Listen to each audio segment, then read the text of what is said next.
नमस्कार दोस्तों, स्वागत है आपका मेरे चैनल कॉमिक्स लाइफ में।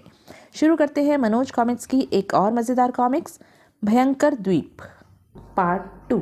फिर कुछ सोचकर वह पेड़ों से लिपटी बेलों को पकड़कर पहाड़ के ऊपर चढ़ने लगा। अथक परिश्रम के पश्चात वह किसी तरह पहाड़ के ऊपर तो पहुंचने में सफल हो गया, लेकिन ऊपर पहुंचते ही उसे अत्यंत पीड़ा का एहसास हुआ और उसके सारे अंग शिथिल पड़ने लगे, क्योंकि समुद्र में बहते समय मछलियों ने उसके पैर बुरी तरह कुतर डाले थे। आह, अब पैरों में खड़े रहने की शक्ति नहीं। शीघ्र ही बेहोश होकर वह पहाड़ के ऊपर ही लुढ़क गया। उसी समय सूर्य भी डूब गया। अगले दिन भोर का उजाला फैलते ही शक्तिराज की बेहोशी टूट गई। उफ, बड़े जोरों से भूख और प्यास लगी है। पता नहीं यह कौन सी जगह है और यहाँ कुछ खाने पीने को मिलेगा भी या नहीं। खैर, नीचे उतरकर देखना चाहिए, हो सकता है वहाँ कुछ खाने पीने को मिल जाए। किसी तरह शक्तिराज पहाड़ से नीचे उतरा और भोजन पानी की तलाश में पहाड़ों के मध्य भटकने लगा। यहाँ तो चारों तरफ पहाड़ और पत्थर है, या फिर पहाड़ व पत्थरों से लिपटी केवल पत्तियाँ। पानी अथवा फल आदि वाले वृक्षों का तो कहीं नामो निशान तक दिखाई नहीं दे रहा।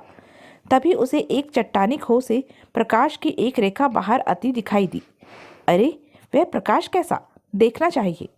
चट्टानी खो के निकट पहुंचकर उसने भीतर झांका, लेकिन भीतर का दृश्य देखते ही उसके रोंगटे खड़े हो गए। हे भगवान, आश्चर्य है! हीरे मणि और सर्पों के मध्य वह हड्डियों का पिंजर। क्या वह कोई साधु महात्मा है या कोई तांत्रिक, और वह जीवित है या? तभी खो के भीतर से एक गूंजती आवाज आई, डरो नहीं बेटा, भीतर आओ, चले आओ। अरे, भीतर जो कोई भी है वह जीवित है।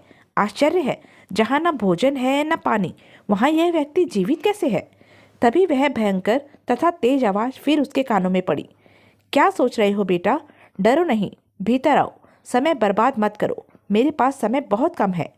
ओह, पता नहीं उस भयंकर आवाज में क्या जादू था कि शक्तिराज न चाहते हुए भी उस आवाज से आकर्षित हो खिंचा हुआ सा उस गुफा के भीतर प्रविष्ट हो गया। यहाँ मेरे पास आओ बेटा, डरो नहीं, ये सांप और जहरीले कीड़े मकोड़े तुम्हें कुछ नहीं कहेंगे। आप कौन हैं बाबा, और यहाँ इस वीरान घाटी में बिना भोजन पानी के कैसे जीवित हैं? योगियों के लिए खाना पीना कोई आवश्यक वस्तु नहीं है। सुनो बेटा, मेरे पास अधिक समय नहीं है, मैं कुछ ही क्षणों में प्राण त्यागने वाला हूँ। बस मुझे तुम्हारे यहाँ आने का ही इंतजार था। मैं यहाँ अपनी तपस्या पूरी करने आया था, जो पूरी हो चुकी है, और वर्षों की तपस्या के पश्चात मैंने जो 3 अनमोल वस्तुएं प्राप्त की हैं वह मैं तुम्हें देना चाहता हूँ, क्योंकि मैं नहीं चाहता कि मेरे मरने के पश्चात वे चीज़ें व्यर्थ में ही नष्ट हो जाए या किसी दुष्ट व्यक्ति के हाथ लग जाए और वह उनका दुरुपयोग करे। मुझे बहुत समय से तुम जैसे ही किसी वीर, योग्य और बुद्धिमान व्यक्ति के यहाँ आने की प्रतीक्षा थी। अब मैं तुम्हें वे तीनों वस्तुएं देकर शांतिपूर्वक मर सकूंगा। इससे मेरी तपस्या भी सफल हो जाएगी। कहकर साधु ने अपने निकट पड़े झोले से एक लाल पत्थर निकाला और उसे शक्तिराज को देता हुआ बोला, बेटा, यह लाल पत्थर कोई साधारण हीरा या मणि नहीं है, बल्कि जादुई पत्थर है। इस पत्थर को हाथ में लेकर तुम अपने मन में जिस वस्तु की कल्पना करोगे वह तुरंत पूरी हो जाएगी। ओह! उसके बाद साधु ने झोले से एक बर्तन निकाला। यह लो दूसरी वस्तु। इस बर्तन में तुम किसी भी वस्तु को रखकर यदि टेढ़ा करोगे तो वह वस्तु गिरती ही जाएगी, परंतु कभी भी खत्म नहीं होगी। लेकिन एक बात का ध्यान रखना कि इस बर्तन को बिल्कुल उल्टा मत कर देना, वरना यह वस्तु इतनी तेजी के साथ निकलने लगेगी कि उसके आगे फिर कोई भी ठहर नहीं पाएगा। अद्भुत! फिर साधु ने शक्तिराज को तीसरी एवं अंतिम वस्तु के रूप में एक छोटा सा फरसा देते हुए कहा, इस फरसे की मुठ पर हाथ रखकर जब तुम कहोगे कि चल फरसे, अपना काम कर, तो यह तुम्हारे कहे अनुसार उस कार्य को मिनटों में कर देगा। और अगर इसके सर पर हाथ मार कर कहोगे चल फरसे, काट गर्दन, तो यह बड़ी से बड़ी सेना को भी मिनटों में समाप्त कर देगा। समझ गए ना? जी हाँ बाबा। तो ठीक है, अब तुम जाओ, मेरा समय समाप्त हो गया है। लेकिन सावधान, इन वस्तुओं का उपयोग कभी भी गलत कार्यों के लिए मत करना, वरना इनकी सारी विशेषता समाप्त हो जाएगी। और जैसे ही साधु ने अपनी बात पूरी की, एक तेज चमक उनके आसपास फूटी और उनका शरीर धूमिल होता हुआ अदृश्य हो गया।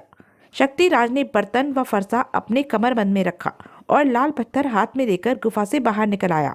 बाहर निकलते ही उसने मन ही मन खाने पीने की इच्छा की। तुरंत नाना प्रकार के स्वादिष्ट भोजनों से सजी थालियां हवा में प्रकट हुई और उसके सामने सजने लगी। वाह, शक्तिराज ने पेट भर भोजन किया और ठंडा पानी पिया। फिर उसने कुछ सोचकर मन ही मन उड़ने की कल्पना की और कल्पना करने के साथ ही हवा में उड़ने लगा। आहा, कितना अच्छा लग रहा है। काश मैं भयंकर द्वीप जल्द से जल्द पहुंच सकता। उसके मन में ऐसा विचार आया ही था कि उड़ने की गति और तेज हो गई। वह उड़ता रहा। देखते ही देखते उसने कई नदी नालों, ऊंचे ऊंचे पहाड़ों और समुद्रों को पार कर लिया। शायद यह पत्थर मेरे मन की इच्छा के मुताबिक मुझे भयंकर द्वीप ले जा रहा है। अचानक एक पहाड़ी को लांघते ही शक्तिराज की आंखें नीचे कहीं से निकल रही तेज रोशनी से चौंधिया गई। उफ, यह चमक कैसी! आंखें भी नहीं खोल पा रहा हूँ। कुछ देर तक तो शक्तिराज आंखें बंद किए ही उड़ता रहा, लेकिन फिर जब उसने आंखें खोली तो नीचे का दृश्य देखकर वह आश्चर्यचकित हो उठा। आए, शीशे की घाटी! शक्तिराज को तुरंत जंगल में मिले शीशे की घाटी वासी राक्षस की बात याद हो आई, जिसने अपने देश का ठीक वैसा ही वर्णन किया था जैसा कि नीचे था। ओह, संयोग से मैं शीशे की घाटी पहुंच गया। क्यों ना नीचे उतरकर एक बार यहाँ के राजा से मिल लिया जाए।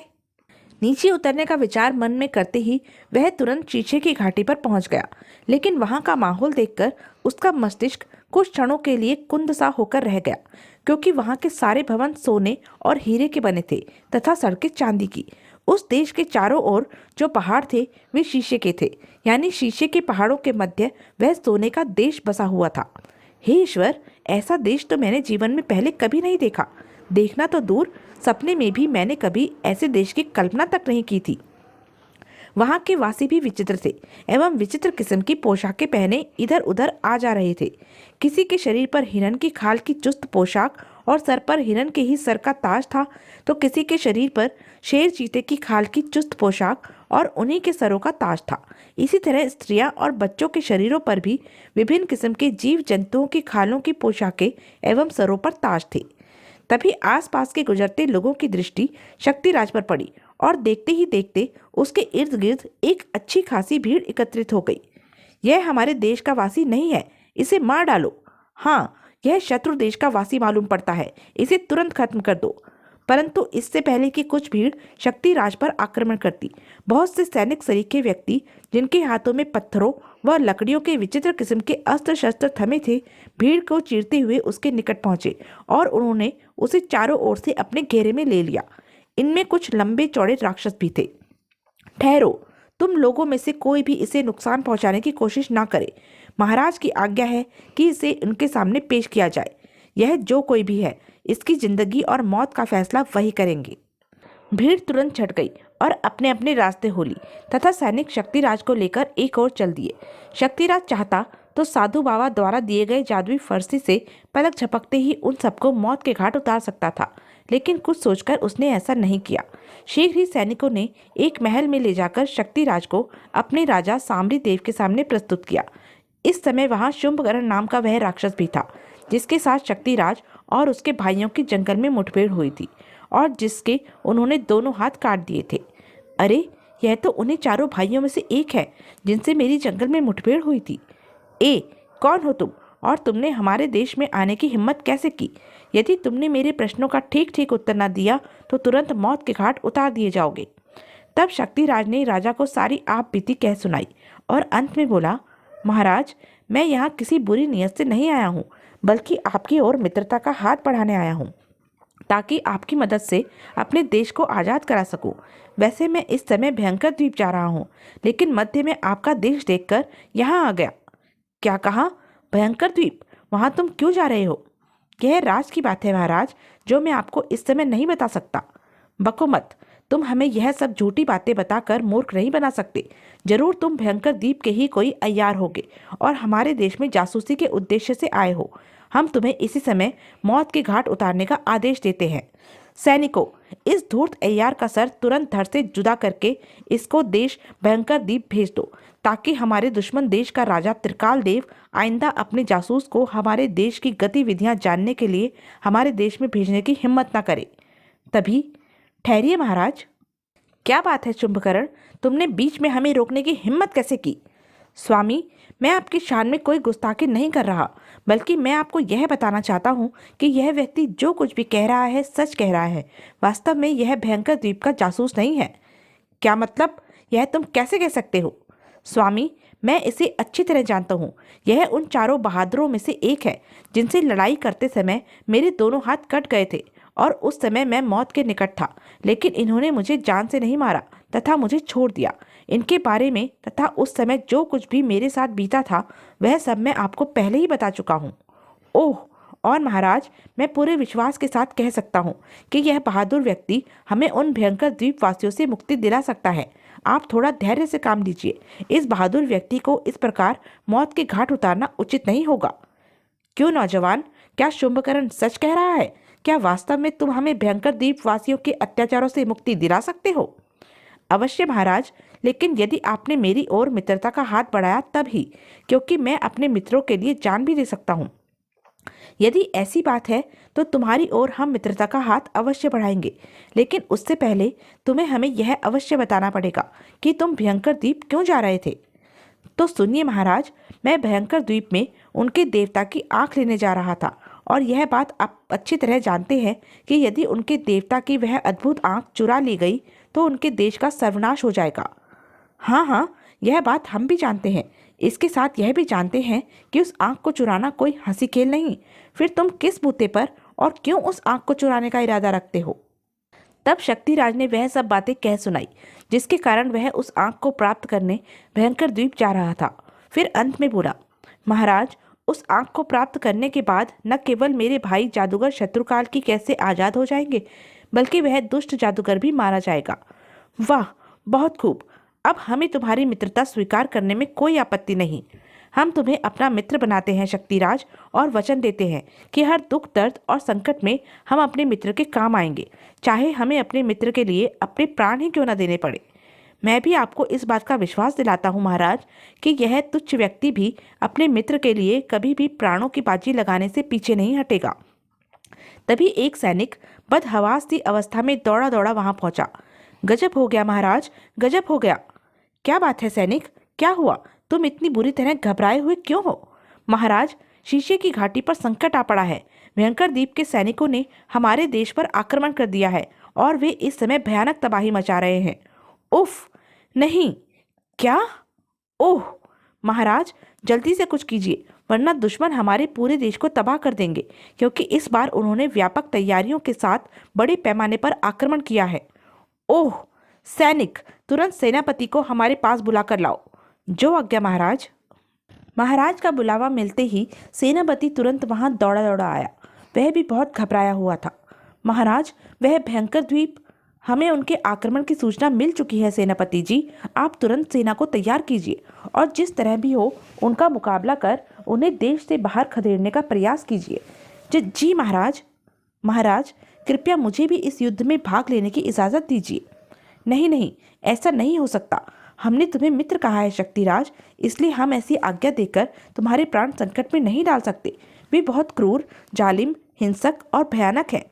अब आपका दुख और आपकी परेशानी मेरा दुख और परेशानी है महाराज, अतः मैं यह हरगिज बर्दाश्त नहीं कर सकता कि कोई दुश्मन आपके देश की सुख और शांति को भंग करे। आज से वे मेरे भी दुश्मन हैं। राजा ने शक्तिराज को काफी समझाने की कोशिश की, लेकिन शक्तिराज नहीं माना और सेनापति के साथ वहां से चल पड़ा। हे देवता, मेरे मित्र की रक्षा करना। यदि उसे कुछ हो गया तो मैं कभी अपने आप को क्षमा नहीं कर पाऊंगा। कुछ ही देर बाद शक्तिराज सेनापति और उसकी विशाल फौज के साथ उस दिशा में बढ़ा चला जा रहा था जहां भयंकर द्वीप के सैनिक तबाही मचा रहे थे। शीघ्र ही शक्तिराज सेनापति और सेना के साथ उस स्थान पर जा पहुंचा जहां भयंकर द्वीप की सेना भयानक मारकाट मचाए हुई थी और शीशे की घाटी के लोगों में बुरी तरह भगदड़ मची हुई थी। उफ, हम कैसे मुकाबला कर सकेंगे इन वहशी इंसानों का? निसंदेह काफी शक्तिशाली और भयानक है भयंकर द्वीप की सेना। भयंकर द्वीप के सैनिक ही न केवल मारकाट मचाए हुए थे, बल्कि अग्नि पक्षी भी उनके कार्य में यानी युद्ध में उनकी मदद कर रहे थे। बचाओ, आह, उफ, आई। जब शक्तिराज से वह सब कुछ देखा नहीं गया तो वह चीख उठा, सैनिकों, आक्रमण करो और मार भगाओ दुश्मनों को। सेनापति जी, आप भी टूट पड़िए दुश्मनों पर। भयभीत होने की जरूरत नहीं, जीत हमारी ही होगी। अगले ही पल दोनों सेनाओं में भयानक युद्ध छिड़ गया। आह, हाय, उफ। अचानक एक पक्षी सवार की दृष्टि शक्तिराज पर पड़ी और उसने अपना पक्षी उसकी ओर दौड़ा दिया। यह देख शक्तिराज ने झट अपने कमरबंद से जादुई फरसा निकाला और उसके सर पर हाथ मारता हुआ बोला, चल फरसे, काट गर्दन इसकी और इनके अन्य साथियों की। तो यह थी अब तक की कहानी। आगे की कहानी जानने के लिए बने रहें मेरे साथ। और हाँ, मेरे चैनल को लाइक, शेयर और सब्सक्राइब करना ना भूलें। धन्यवाद।